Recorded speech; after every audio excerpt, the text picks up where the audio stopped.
everybody. Lowell Thomas speaking. This time about the Straits of Mackinac in Michigan, because I'm a bridge fan. No, not the card game. I mean the kind of bridge that is built with steel and sweat and the genius of American engineers. In all my years of running around the world, I have detoured a lot of miles to see famous bridges. And it's not mere national pride speaking when I say that our own country can boast more beautiful bridges than any land in the world.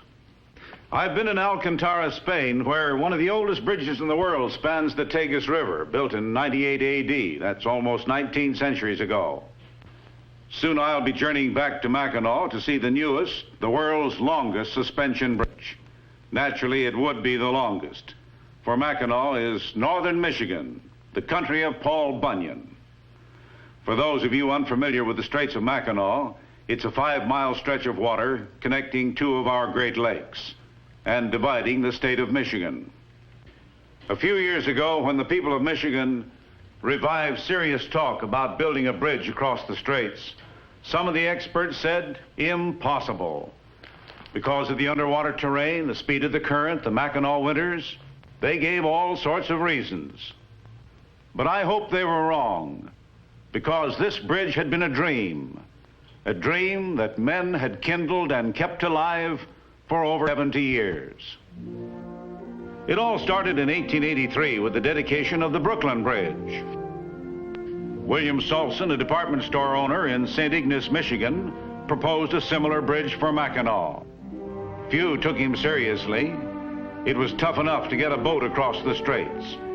Gales up to 78 miles an hour have been recorded. Temperatures range from 115 above to 35 below. And when it gets cold, this is nature's deep freeze with a layer of ice as much as 6 feet thick. Around the turn of the century, and for some years after, the railroads ran boats to move their passengers from one depot to another. Then came the ferries, which took you across with only minor inconveniences, such as waiting in line for 19 hours.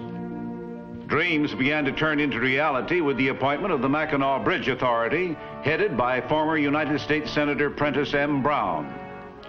Evidence that the authority meant business came when they engaged Dr. David B. Steinman, whose beautifully designed bridges I have seen in many parts of the world. This bridge would represent the full flower of his talent, if everything went according to plan. I just happened to be in Mackinac in 1954 when they started surveying, pinpointing exact locations of the 34 piers. And I do mean exact locations. This bridge had to be straight, and it wouldn't be if any pier was offline as much as 1 inch.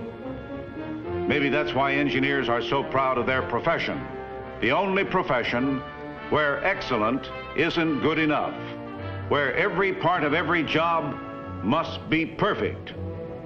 Those giant caissons were built in sections at American Bridge's Gary, Indiana plant, shipped by rail to Alpena, Michigan to be assembled, then floated to the site of the bridge.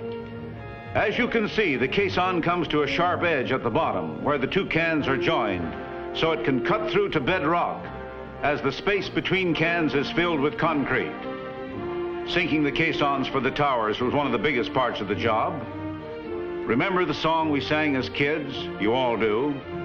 London Bridge is falling down. Well, the original London Bridge, made of wood, was always falling down.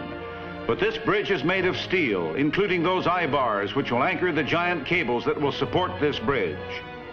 While the huge caissons were being sunk, other men at Ambridge, Pennsylvania, were fabricating sections of the main towers, laying them out on the ground and bolting them together as a last check before they leave the shop.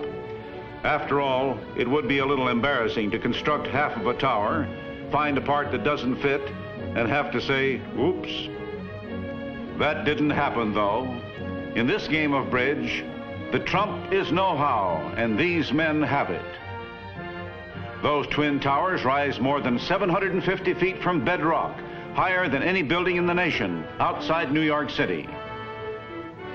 To jump the gun on winter, to squeeze in the last possible day of work, the two giant backstay spans were assembled on shore, floated to the site, and maneuvered into position, a dramatically sensitive, delicate operation.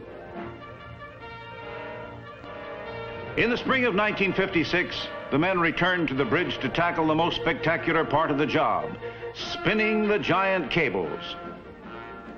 First, though, a catwalk had to be built for the bridgemen, their private sidewalk in the sky. A sidewalk made of cyclone fencing and timber. The bounce is the thing that helps to spread the catwalk.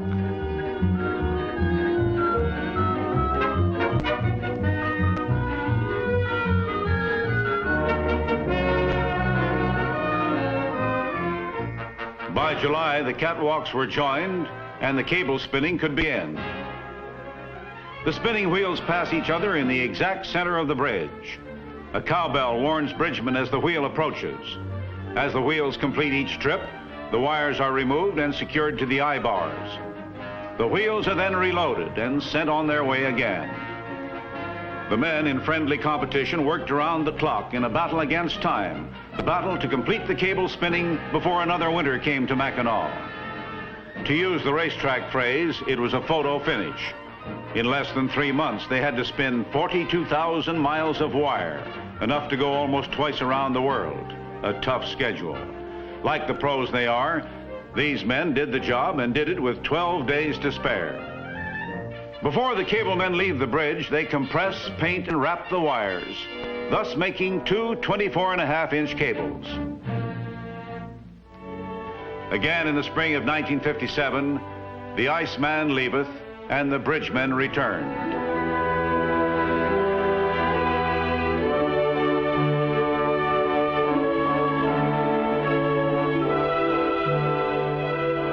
They hung steel suspender ropes to support the roadway. That's why they call it a suspension bridge. The road hangs from the cables. 5 miles long, 4 lanes wide, a modern superhighway. And speaking of modern design, look at that open floor used in the 2 inner lanes and the center strip. Safety plus for us motorists.